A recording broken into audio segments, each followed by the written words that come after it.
দেশি মুরগির মাংস বাবা, এত গরম ছিল যে হাত দেওয়াই যাচ্ছিল না।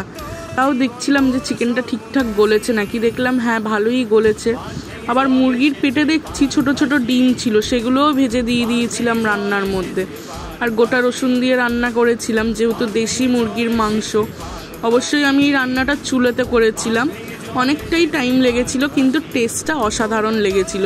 আর ঠিক এইভাবে নামানোর আগে আঁচে রেখে দিয়েছিলাম। তো সর্ষের তেলে আমি প্রথমে আলু আর রসুনগুলোকে নুন হলুদ দিয়ে ভেজে নিয়েছিলাম।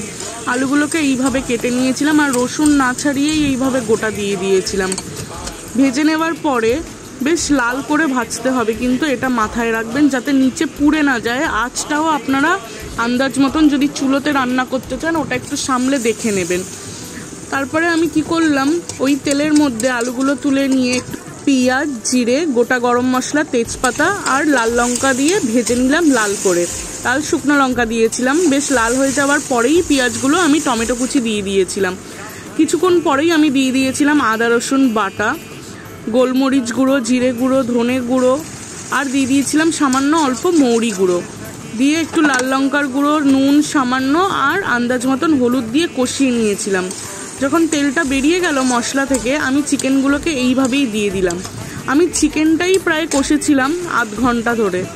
কষিয়ে নেওয়ার পরে আমি প্রায় জল ঢেলে দিয়েছিলাম, 2 প্যান মতন জল, 2টো সসপ্যান মতন জল ঢেলে দিয়েছিলাম। কেন, যেহেতু চুলোতে রান্না করছি, প্লাস প্রেশার কুকার নেই, আমাকে অনেকক্ষণ জাল দিতে হবে যাতে চিকেনটা ভালোভাবে সেদ্ধ হয়। কেন, নর্মাল চিকেন তাড়াতাড়ি রান্না হয়ে যায়, কিন্তু এই দেশি মুরগির মাংসগুলো খুব তাড়াতাড়ি গলে না, একটু টাইম লাগে রান্না হতে, আর টেস্টটা অসাধারণ হয়। কিন্তু যাই হোক, আমার তো এই প্রসেসে রান্না করে খুবই ভালো লাগলো। আপনারাও জানাবেন আপনাদের এরকম রান্না করে কেমন লাগে।